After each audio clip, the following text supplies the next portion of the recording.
అతను వైవాహిక జీవితానికి పనికిరాడు. పోనీలే అని భార్య జాలిపడి సర్దుకుపోయింది. పుట్టింటి వారితో కూడా విషయం చెప్పలేదు.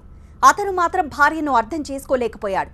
మానసికంగా శారీరకంగా హింసించడం మొదలెట్టాడు. దీన్ని మాత్రం ఆమె భరించలేకపోయింది. విడాకులు తీసుకోవాలని నిర్ణయించుకుంది. దీనికి ససేమిరా అన్న భర్త మరింత వేధించడం మొదలెట్టాడు. బాధితురాలు పోలీసులను ఆశ్రయించినా న్యాయం జరగలేదు. చివరికి మీడియాను ఆశ్రయించింది. కరీంనగర్లోని కాశ్మీర్ గడ్డకు చెందిన ఇమ్రాన్ అలీ, కాన్పూరకు చెందిన షబానా బేగంలకు 9 నెలల క్రితం వివాహమైంది. పెళ్లి సమయంలో 2.5 లక్షలతో పాటు 50,000 విలువైన బంగారు ఆభరణాలు కూడా కట్నంగా ఇచ్చారు. అయితే పెళ్లైన తర్వాత అసలు విషయం బయటపడింది. అలీ వైవాహిక జీవితానికి పనికిరాడని తెలిసింది. అయితే షబానా బేగం మాత్రం భర్తను ఏమీ అనలేదు. డాక్టర్కి చూపించి సలహా ఇచ్చింది. దీంతో రెచ్చిపోయిన అలీ భార్యను శారీరకంగా మానసికంగా వేధించడం మొదలెట్టాడు. భర్తతో వేగలేని షబానా విడాకులు తీసుకోవాలని నిర్ణయించుకుంది. దీనికి ఒప్పుకోని అలీ, అతని కుటుంబ సభ్యుల వేధింపులు ఎక్కువయ్యాయి. ఎలాగైనా భర్త నుంచి విడిపోవాలనుకున్న షబానా కుటుంబ పెద్దలను ఆశ్రయించింది. ఇరు కుటుంబాల మధ్య 2-3 సార్లు పంచాయతీలు జరిగాయి. అయినా సమస్య పరిష్కారం కాలేదు. చెక్ల మీద సంతకం చేయాలని చెప్పి రిక్వెస్ట్ చేస్తే వాళ్ళు ఒప్పుకోలేదు. అక్కడ దాంతోనే అయిపోయింది. ఈ అగ్రిమెంట్ లేదు కాబట్టి అగ్రిమెంట్ లేని దాన్ని మేము చేయమని చెప్పి వాళ్ళు రిజెక్ట్ చేసినారు, రిఫ్యూజ్ చేసినారు. మరి మేము కూడా చేసేదేం లేక వాళ్ళకందరూ కూడా నోటీసులు ఇచ్చేసి ఈ భర్తకి వాళ్ళకందరూ కూడా భర్తకు ఒక మిగతా ముగ్గురికి A1, A2, A7, A8 మొత్తం 4 నోటీసులు ఇవ్వడం జరిగింది.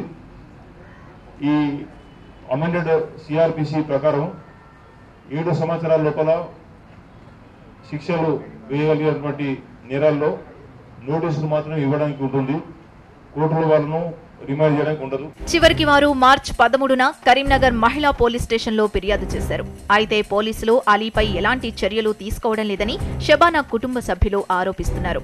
24 सितंबर को हुई तो जब उस दिन से किसको भी बोले तो ख़त्म कर दे, तुम घर में जाके बोल, तो वो घर में जाके नहीं बोलना, वो बोलता था। 2 देवरान दरवाज़ा बंद कर देते थे, सब सताते थे। नंदा बाहर को भी फ़ोन से सताती थी ननन, रोज़ टार्चर करती थी। दुकान पे जाते टार्चर करते हैं नहीं करते हैं, फ़ोन करके पूछता था उन्हें.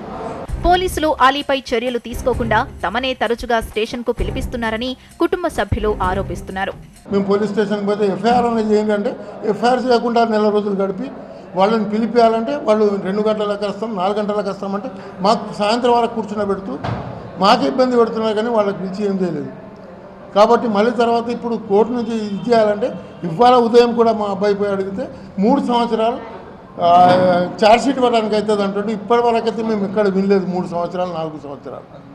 అజ్మత్ అలీ ASI మేము డిమాండ్ ఏంటి, మా డబ్బులు మాకు ఇస్తూ మా అమ్మాయి కులా తీసుకుంటుంది, ఆ కులాను ఒప్పందం చేయాలి.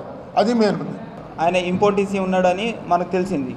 ఈ అమ్మాయికి తెలిసిన తర్వాత నేను ఇంట్లో చెప్తా అని అంటే, నువ్వు ఇంట్లో చెప్తే నీకు చంపేస్తా, నీ ఇంటి నుంచి ఎవరైనా వస్తే వాళ్ళకు కూడా చంపేస్తాను, నువ్వేమనుకుంటున్నావు అని బెదిరించి డబ్బులు తీసుకురావాలని చెప్పిండు. 3 లక్షలు కాదు 2,50,000 ఇస్తామని 2,50,000 ఇచ్చినాం మేము సౌదీ వెళ్ళే ముందు.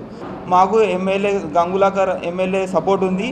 మేము ఆయనది సపోర్ట్ ఉన్నంత వరకు మీరు ఏం చేస్తారో చేసుకోండి, మాకు సంబంధం లేదు అని CI శ్రీనివాస్ అండ్ అజ్మత్ అలీ ఈరోజు కూడా ఏమంటుండంటే, మీ ఛార్జ్షీట్ అనేది 3 to 4 years వరకు మేము మన ఇష్టం వచ్చినప్పుడు మనం చేసుకుంటాం, నువ్వు తాపుసారి ఇక్కడ వచ్చి అడిగే అవసరం లేదు, నువ్వు ఇక్కడ వస్తే బాగుండదని ఆయన కూడా మాకు బెదిరిస్తుండు. తమకు న్యాయం చేయకపోతే ఆందోళనకు దిగుతామంటున్నారు షబానా కుటుంబ సభ్యులు.